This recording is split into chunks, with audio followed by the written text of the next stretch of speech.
Redacted per Protocol 4000 SU. Warning: the following anomaly is affected by communication. Do not refer to it in speech or writing unless trained.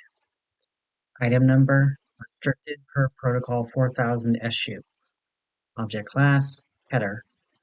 Special containment procedures. The extra-dimensional location described below, as well as the entities and landmarks contained therein, are nomenclative hazards, SU class, and therefore may not be referred to by any name, title, or designation. Only descriptions may be used when referring to the forest outside of normative space and native entities thereof. Variations must be used in these descriptions each time a subject is described. Descriptions may be color-coded for clarity. Color blindness accessibility, click here. And florid language may be used for the sake of nomenclative diversity. In the event of a nomenclative containment breach, standard SU class recontainment protocol must be carried out immediately by the individual responsible for the breach. If the individual is rendered unable to perform the procedure, the responsibility falls to the individual's next of kin. If the individual responsible for the breach has no known next of kin, the individual's name must be expurgated from all existing documents and records. Any other individuals possessing the same name are to be administered Type G viral amnestics and assigned a new one. In accordance with Order 05-4000-F26, at least one successful expedition into the strange and dangerous woodland area must be carried out per year to assess any deviations from baseline abnormality due to the high risk involved in entering the place where the nameless are found. Personnel sent in to conduct research must be trained in standard exploration protocol as detailed in 4000 SCP. Unauthorized documentation of the forest found in chimneys must be suppressed via standard information containment protocol. Unauthorized individuals with knowledge of Procedure 4000 Holloway are to be administered amnestics. Amnestic class to be determined on a case-by-case basis and may be released following a period of disquisitional rehabilitation. Description: the SCP in question is an extra-dimensional forested area with numerous anomalous qualities, including a hazardous nomenclative phenomena. This anomalous location is accessed by performing 4000 Holloway. See document DOC 4000-H. After completing the procedure, subjects emerge from the opening of a dilapidated brick well fixed into the forest floor. See Figure 1.2. The only way to reliably traverse the unusual terrain is by use of a single dirt path. Explorations that diverged from said route have resulted in immediate loss of contact with participating subjects. The sole safe road may only be traversed in a single direction, and any attempts by subjects to turn back and return the way they came will result in similar loss of contact. The unnamed world does not adhere to the constraints of linear space. Cartographic endeavors have resulted in vastly different routes being recorded with each expedition, and sections of the mandatory trail, which should logically overlap or intersect, do not. Similar topographic abnormalities have been observed in geonormative forests as well, although no direct connection between these phenomena have been confirmed. The only consistency in the layout is the access point, which is always at both ends of the main road. The only way for a subject to safely exit the woods which have no name, after they have begun following it, is by walking its entire length and returning to the place where they began at the opposite end. A variety of anomalous entities native to the nameless habitat have been documented. Native entities often undergo changes in physical structure when unobserved, which has made it difficult for researchers to determine which recorded entities are unique beings, which are newer iterations of those previously documented.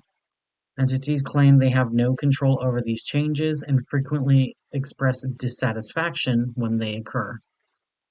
Native entities often obstruct the trail which subjects tread, making it necessary for subjects to interact with them to progress. Native entities are sapient and often highly temperamental, but can be interacted with safely as long as 4000 SCP precautions are followed.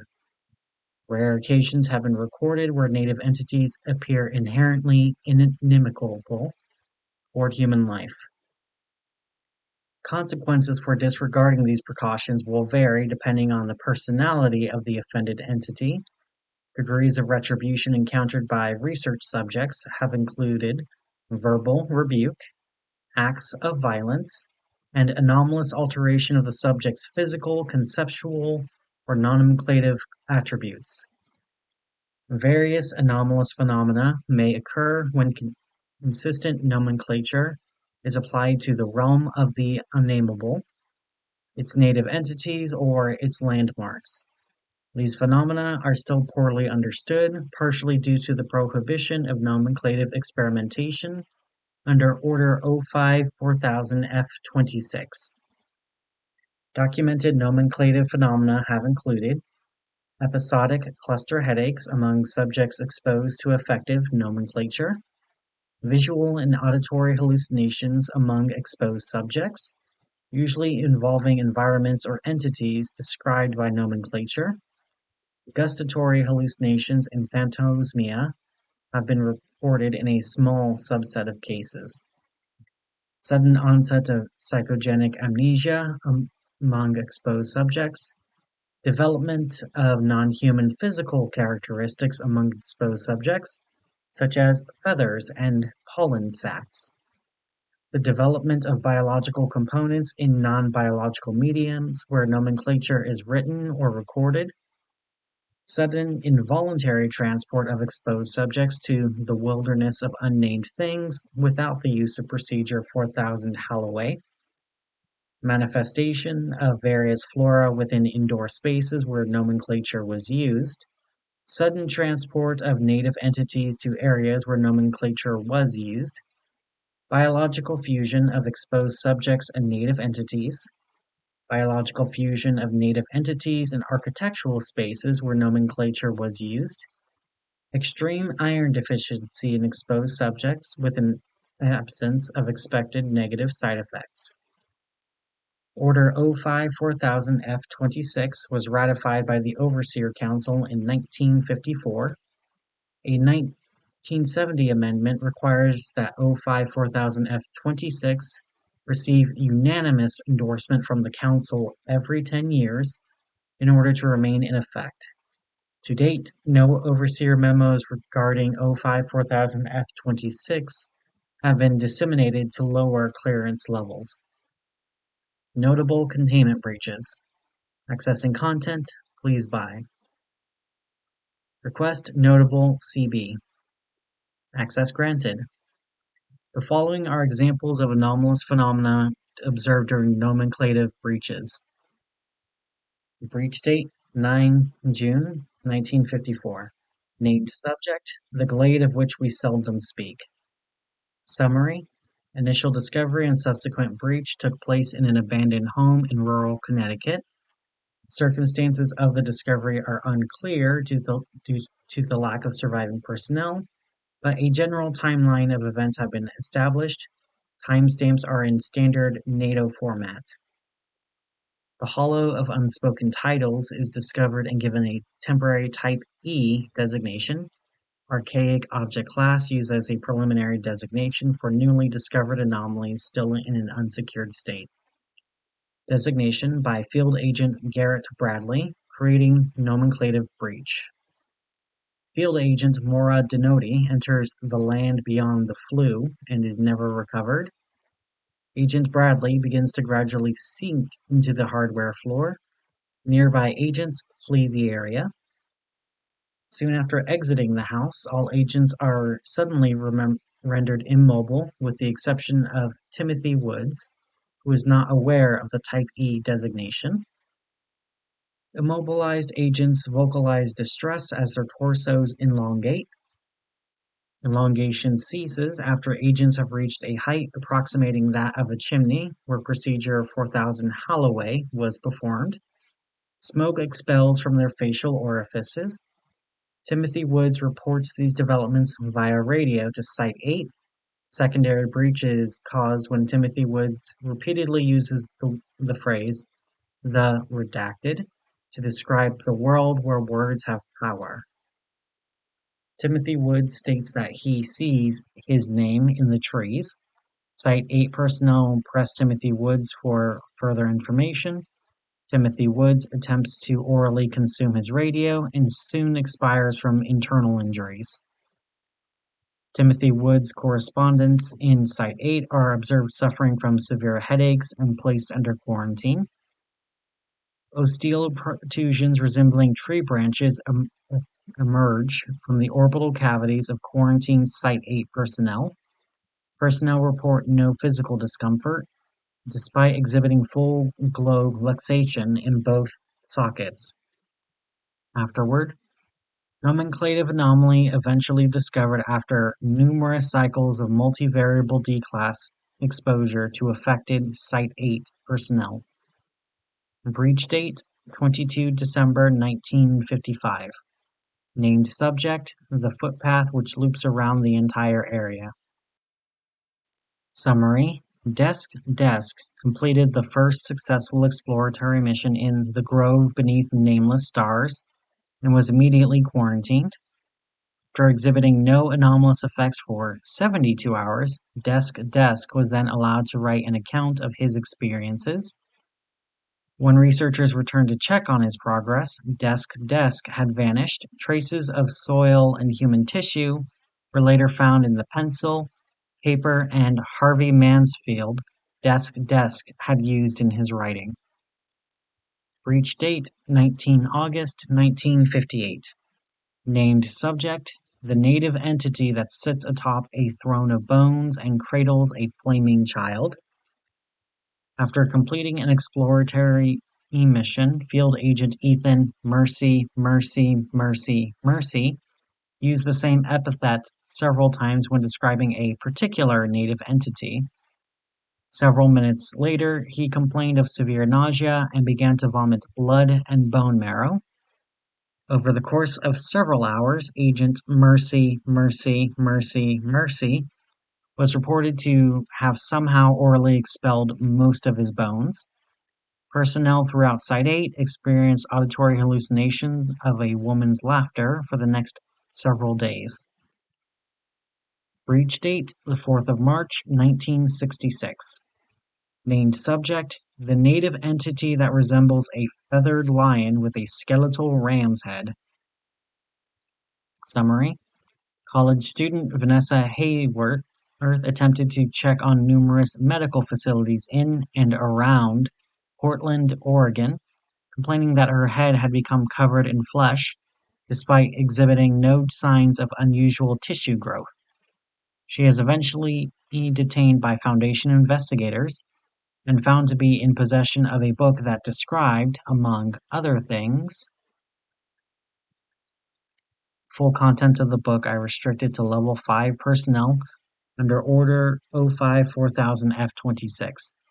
However, official statements have noted that certain rituals and locations described in the book bear strong similarities to SCP-1660 and SCP-860. Recent declassifications have revealed that another passage may have been written in reference to SCP-3560, which was discovered more than 50 years after the book's discovery. The significance of SCP-3560 potentially predating the existence of Anderson Robotics has yet to be determined. Procedure 4000 Holloway in its entirety. After stipulating that Foundation personnel assist in removing the flesh from her head if she cooperated, no such procedure was ever carried out. Hayworth confessed that she had received the book from an acquaintance in the Wanderer's library. Afterward, this was the first known case of a civilian-triggered nomenclative breach. Similar incidents have occurred intermittently since.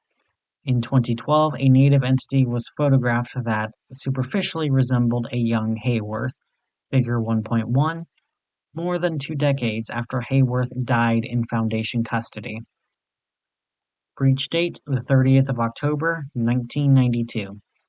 Named subject, the house in which Michael Ashley Vincent spent several nights during his exploratory mission.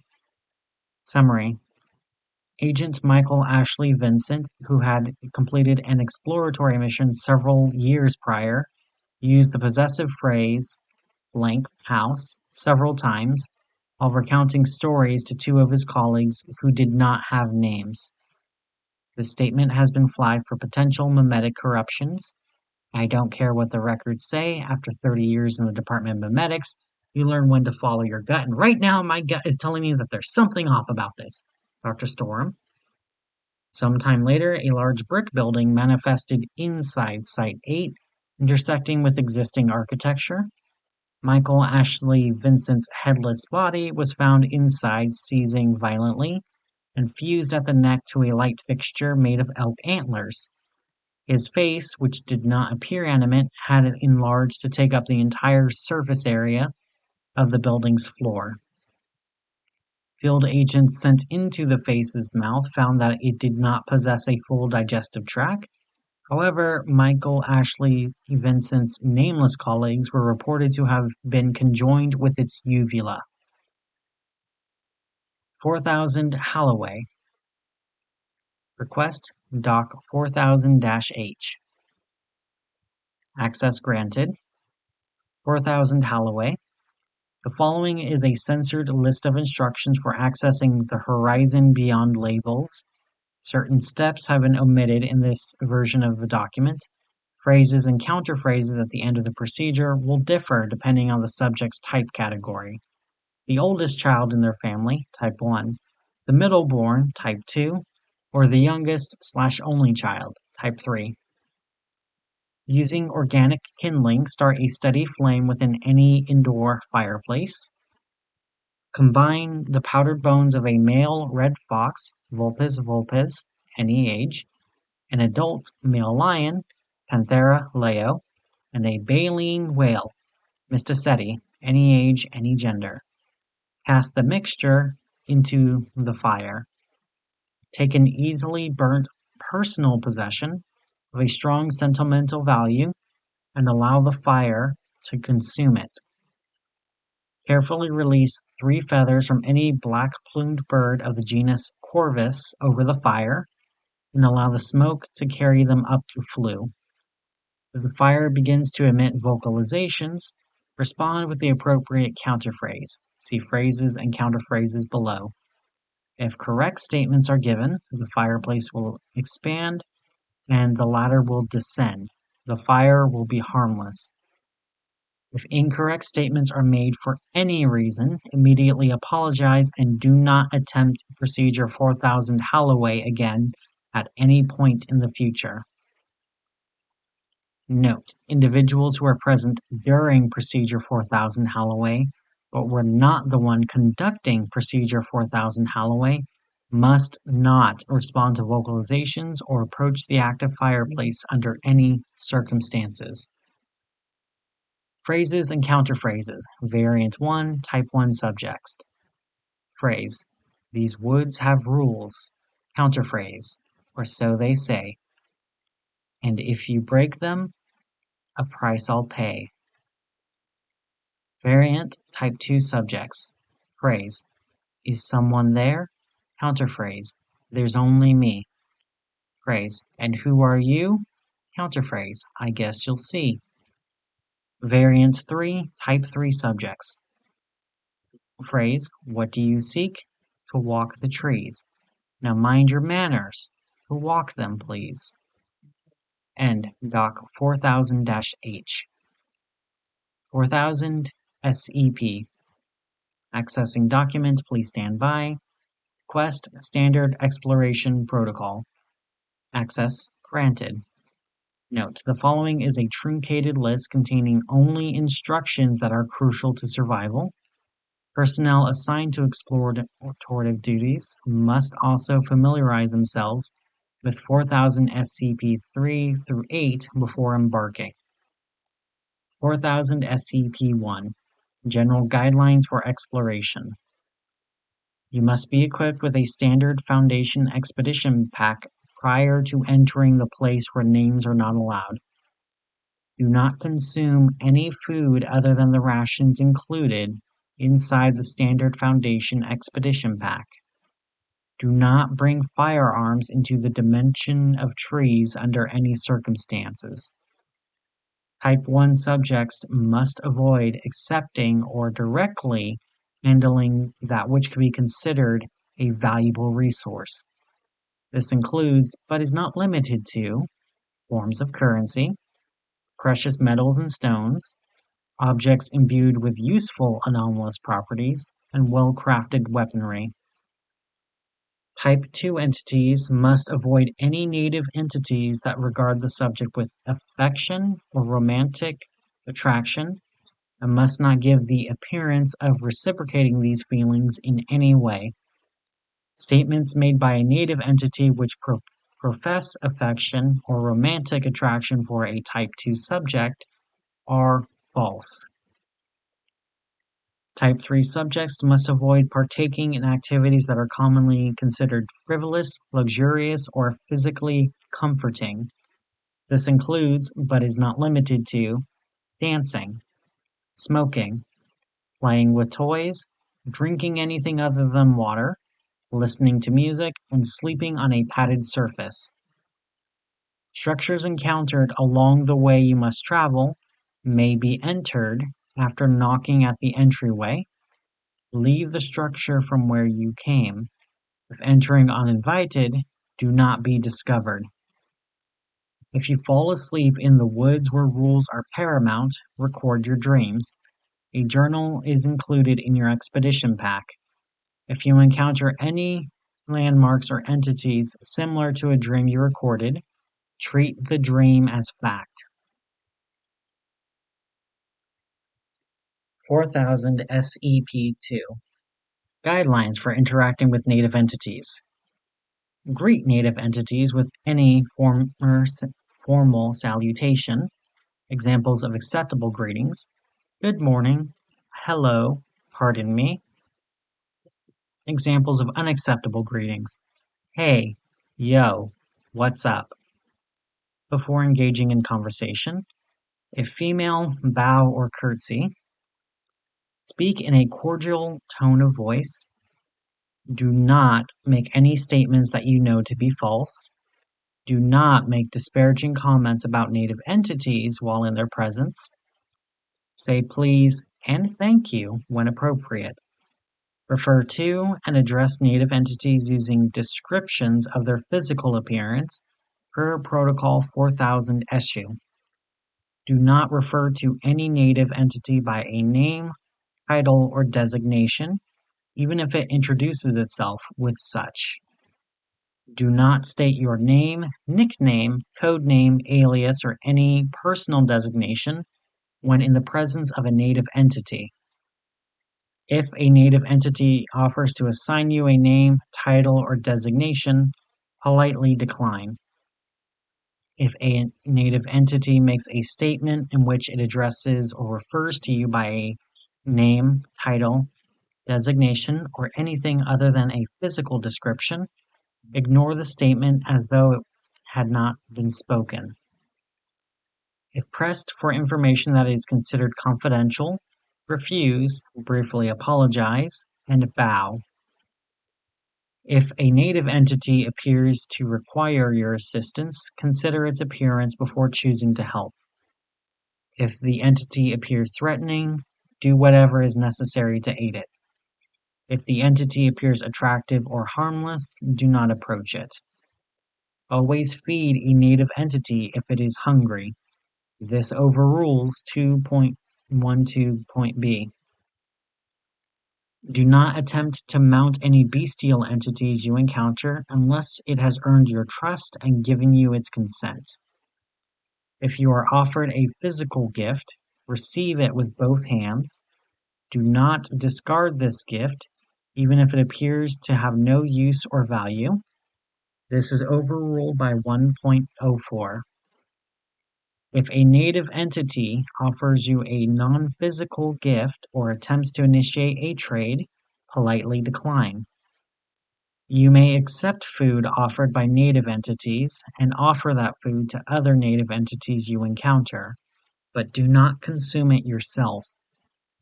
Do not sleep in any lodging offered by a native entity. You may sleep inside the residence of a native entity as long as you do not have an invitation to do so. If a native entity offers to accompany you on your journey, accept, but do not tell them where you are going. If you are aided by a native entity, you must aid it in return if you have not done so already. If you encounter an incorporeal humanoid that claims it is not a native entity, disregard all previous protocols and follow its instructions. End Standard Exploration Protocol. Interview Log 4000.0215. Request Interview 4000.0215. Access denied. This data has been expunged.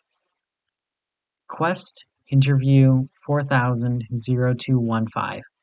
Credentials E. Jappers, M4D754PARTE3. Access granted. Hello, Dr. Jappers. Interview Archive 4000.0215. The following is a series of interviews conducted by Dr. Eugene Jappers over the course of several years. This data has been expunged from all general documents under Order 05-4000F26. Interviewer, Dr. Eugene Jappers. Interviewee, description, the native entity with a head resembling that of a rabbit's. See Figure 2.1. Forward, interview conducted in 2005 during Dr. Jappers' first expedition into the space where speech is deadly. Good morning, strange traveler. Good morning. It's nice to see a new face around these parts. Kindly excuse the smoke, just airing my thoughts. How is your name? I'm sorry, I can't tell you that. Dr. Jappers bows. Are you simple? I'm merely asking how your name is. My name has smelt of raspberries lately, I think. Snapdragons, perhaps. It's so hard to tell these days, but one makes an effort. Ah, my apologies. I'm afraid my name has tasted rather tart as of late. Dr. Jappers was later reprimanded for violating SCP-2.03. The Porine entity laughs and doffs its hat. No, I'm the one who should apologize. I shouldn't have pried. It's quite all right. I don't mind at all. It's been lovely to meet you, but I must be on my way. Must you, though? My home is close by, and I was hoping to invite you in for tea. Dr. Jappers bows again. I'm terribly sorry, but unfortunately I cannot stop at this moment. Perhaps another day. Very well, until next time, stranger whose name tastes rather tart. In the log. Encounter 2. Interviewer, Dr. Eugene Jappers. Interviewee description, the gentleman with the leporine visage. Forward, interview conducted in 2008 during Dr. Jappers' fourth expedition into that burrow betwixt the bricks. Begin log. Dr. Jappers crests a hill and discovers his hare-like acquaintance tending to a patch of cabbages. Good afternoon, stranger. Except, pardon me, we've met before, haven't we? Good afternoon, I believe so, yes. 3 years, if memory serves. I remember now, you ran off in quite a hurry. Yes, my apologies for that. At that time I was new here, and wary of those I encountered. Still the apologetic one, I see. No matter. You are not from here? Very interesting. What woods are you from? I do not come from any woods. Nonsense! Surely you have trees where you're from, do you not? We do have trees, but they're very sparse. Most of the land is covered in homes and businesses. Then they are inferior woods, but woods nonetheless. Tell me, how did you get here? I see you have an inquiring mind. I would like to ask you a question, if that's all right. Pardon my lack of manners. I consider myself something of a scholar, you see, and I get a bit excited when I have a chance to learn a forest outside my own. By all means, pose your question. When we last met, you said it had been difficult to describe your name. Do you have any theories for why that may be? I can only assume it's because of how long we've been apart. My name and I, that is. It was a good name, a proud name, I'm fairly sure. By this point, it's probably decayed from its former grandeur, if it even still exists. Where do you think it is currently? First, fellow scholar, you must answer my previous question. Dr. Jappers nods. Dr. Jappers. I came through the old but distinguished well at the end of the footpath I am presently perambulating. This information is not considered classified from native entities. The other individual hesitates before speaking. Oh my, it's been quite some time. I'll be frank, I thought all the old allies had died out. Did your grandfather or some such relation have a lover out here? Dr. Jappers bows. My deepest apologies. I'm afraid I cannot answer that question. Very well, I understand. I'd invite you to my cottage for tea, but I suppose that's not possible for you, is it? I'm afraid not. The conversational partner laughs and plucks a cabbage leaf and offers it to Dr. Jappers. You needn't fear so much. Take this and be on your way. Dr. Jappers accepts the leaf with both hands. Thank you very much. Happy travels to you, and may you find the one you're looking for. Endlog. Afterward, Dr. Jappers later used the cabbage leaf to feed a native entity, resembling a field mouse, which in turn aided him on his travels. Encounter 3. Interviewer, Dr. Eugene Jappers. Interviewee description, the leaf giver. Interview conducted in 2013 during Dr. Jappers' 9th expedition into yonder vale of restless wanderers.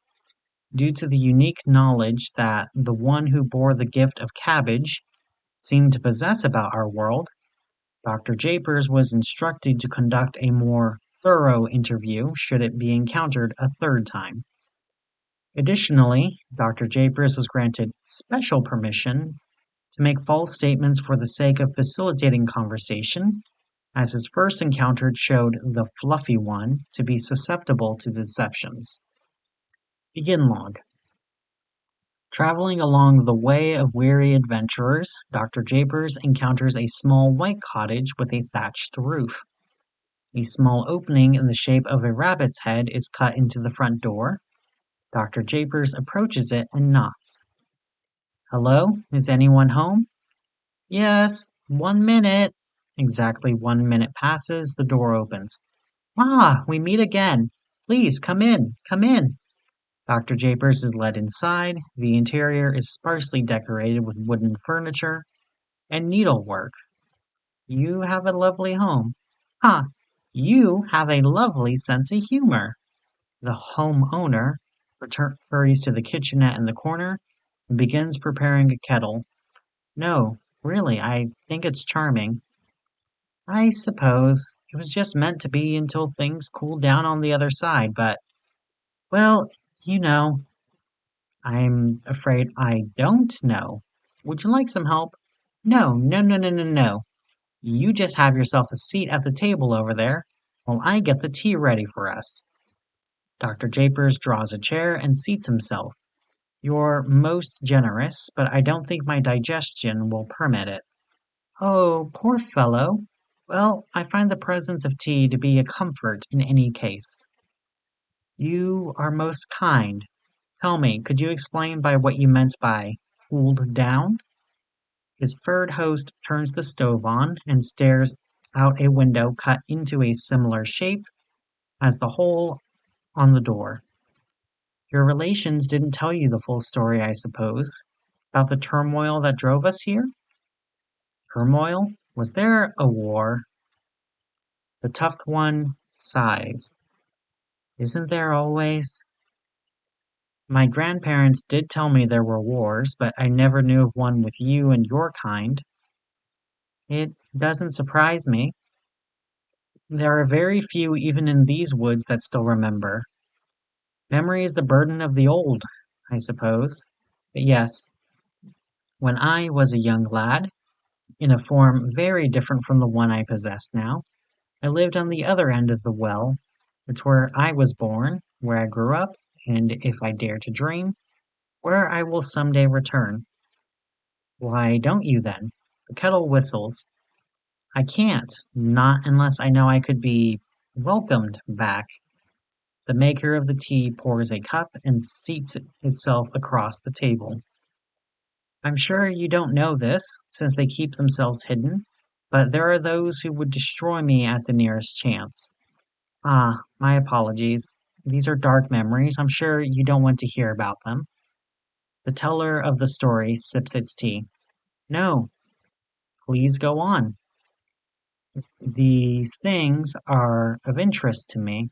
I am a fellow scholar, remember? As you wish, fellow scholar. I shall talk until the tea is cold. It clears its throat. Much as it grieves me to say it, we were betrayed. We had fought side by side, in the war against that factory. We had done nothing but help them. And what did they do? They destroyed us. They took so many of our lives and all of our names. Some of us fled here when the war was just beginning, but not many, not many. Still, though, I don't hate them. I'm glad for that. I'd imagine so. There are some old fogies around these parts who bear a grudge against the whole species, but I know you're not all bad.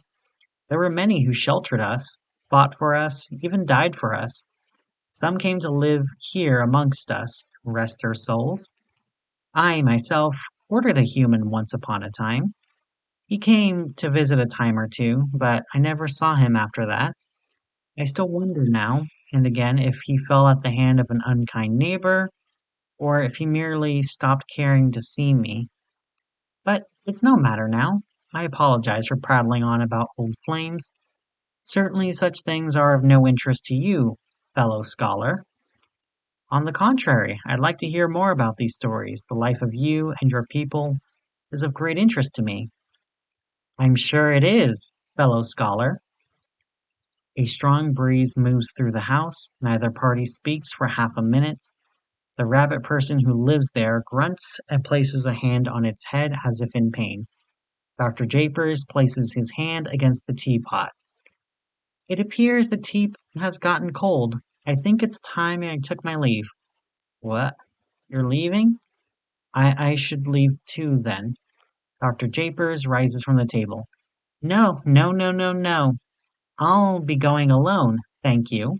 It's abrupt, yes, and I'm grievously sorry to do this, but I really must be going. I believe I'm long overdue to return home. What is... I don't... Please don't go. Something isn't... It can't be helped. Stop. What... What have you done? I don't know who... What happened to my name? I can't...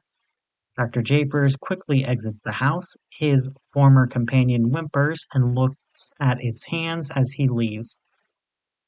It does taste rather tart. Endlog. Dr. Jappers successfully returned to Site-08, but was reported missing soon after. Investigation into his disappearances and current whereabouts have been inconclusive. It was initially theorized that Dr. Jappers was exposed to an anomalous influence on his physiology during his most recent mission. However, thorough analysis showed no genetic abnormalities in the fur he'd shed on his expedition gear. End interview 400215.